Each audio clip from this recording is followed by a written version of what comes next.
تو میں شروع کرنے سے اس سیشن کو شروع کرنے سے پہلے میں آپ کو 2 آیتیں دکھانا چاہتا ہوں جو اسکرین کے اوپر آپ کے جو نظر آ رہی ہے. یہ سورہ نساء کی آیت ہے، سورہ نمبر 4 آیت نمبر 43. یا ایھا الذین آمنوا لا تقربوا الصلاة وانتم سکارى حتی تعلموا ما تقولون. اے ایمان والو، جب تم نشے کی حالت میں ہو تو اس وقت تک نماز کے قریب بھی نہ جانا جب تک تم جو کچھ کہہ رہے ہو اسے سمجھ نہ لگو. تو اس آیت میں یہ کہا گیا ہے کہ جب شراب کی، یہ اس وقت کی آیت ہے جب صحابہ کا تربیتی دور چل رہا تھا. ابھی شراب حرام ہونے کی آیت نہیں اتری تھی کہ بالکل اب ابھی حرام ہے، نہیں پینا یہ. تو اس وقت کی آیت ہے. تو اس وقت اللہ کا یہ پیغام، جب تم شراب کی حالت میں، جب شراب نشے کی حالت میں ہو تو نماز کے قریب بھی مت آنا.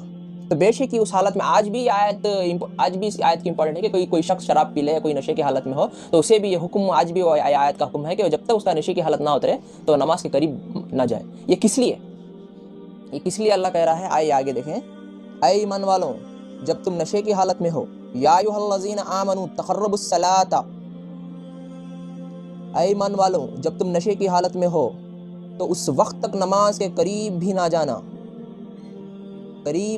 جب تک تم جو کچھ کہہ رہے ہو اسے سمجھ نہ لگو.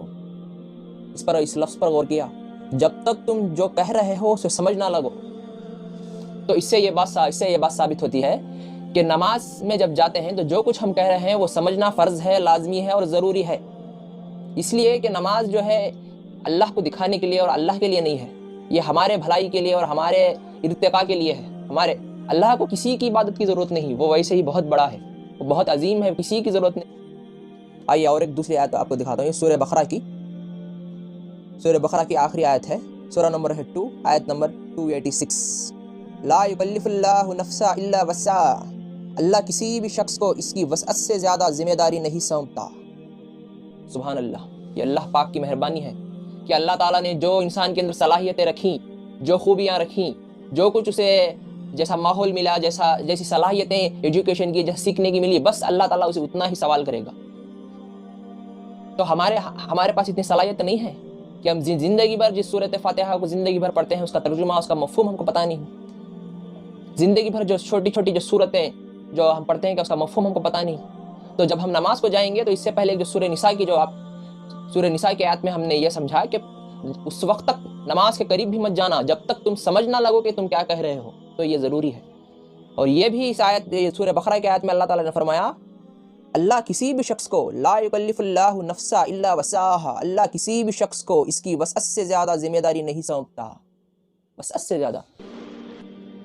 تو جو کچھ وسعت سے زیادہ ہمارے اختیار میں جو چیز نہیں ہے، اللہ اس کا سوال نہیں کرے گا. اور اس میں یہ بھی ہے، اسی آیت میں یہ بھی بات چھپی ہوئی ہے کہ اگر اللہ تعالیٰ نے موقع فراہم کیے تھے، زندگی میں ہمیں موقع ملا تھا، ہم نے اسے چھوڑ دیا، ہم نے ہماری نااہلی کی وجہ سے، سستی کی وجہ سے ہم نے اسے چھوڑ دیا. تو جو صلاحیت دی تھی، اگر اس کا 1% بھی کم کریں گے تو اس آیت سے پتہ چلتا ہے اس کا جواب دینا پڑے گا. تو ہمیں کیا اتنا وقت نہیں ہے کہ ہم کچھ دیر سورۃ فاتحہ کا مفہوم سمجھ سکیں، سورۃ فاتحہ کا ترجمہ. جب ہم نماز میں جب کھڑے ہوں تو جو کچھ ہم کہہ رہے ہوں ہمیں پتہ چلے. یہ بڑی بھیڑ ہے مسلمانوں کی جو زندگی گزر جاتی ہے نماز پڑھتے پڑھتے کیا کہہ رہے ہیں. سبحان ربی الاعلیٰ کا مطلب کیا ہے پتہ نہیں ہوتا. سبحان ربی العظیم کا مطلب کیا ہے پتہ نہیں ہوتا. سمیع اللہ لمن حمیدہ، یہ تو ایسے ذکر ہیں، ایسے تسبیحات ہیں جو ہر نماز میں، نفل میں، سنت میں، ہر نماز میں پڑھی جاتی ہے، اس کا مفہوم بھی پتہ نہیں ہوتا. سورۃ فاتحہ جو ہر نماز میں پڑھی جاتی ہے اس کا مفہوم کیا کہہ رہے ہیں وہ پتہ نہیں ہوتا. انی وجہ، شروع میں جو نیت کرتے ہیں، نیت کا وہ مفہوم کیا ہے پتہ نہیں ہوتا. ثنا پڑھتے ہیں اس کا مطلب کیا ہے، مفہوم کیا ہے پتہ نہیں ہوتا. تو ہم نماز سے کنیکٹ نہیں ہو پاتے. جب ہم جو کچھ کہہ رہے ہیں اس کا مفہوم ہمارے دماغ میں گونجتا رہے گا تو ہم اس سے کنیکٹ ہو پائیں گے اور دوسرے خیالات سے ہٹ پائیں گے. اگر جو ہم کہہ رہے ہیں اس کا مفہوم اور اس کا مطلب ہم کو پتہ نہیں ہوگا تو دوسرے خیالات آتے رہیں گے اور اس کا کچھ فائدہ نہیں ہوگا. آپ پڑھتے رہیے، پڑھنا منع نہیں ہے، لیکن یہ نماز میں اس لیے کہہ رہا ہوں کہ نماز ہمارے فائدے کے لیے، ہماری زندگیوں میں خوشی لانے کے لیے اور دنیا میں کامیابی اور آخرت کی کامیابی کے لیے آئی تھی. ہم نے اس طریقے سے نماز کو نہیں لیا. تو یہ سمجھنا ضروری ہے. اسی لیے ہم نے خاص طور پر اس سیشن میں خاص طور پر ایک ویڈیو تیار کی ہے جس میں نماز کے جتنے بھی ارکان ہیں، وہ جیسے انی وجہ اور ثنا، سورہ فاتحہ جتنے بھی ہیں، وہ تلاوت کی آواز آئے گی اور اس کے بعد اس کا مفہوم بھی بیان ہوگا.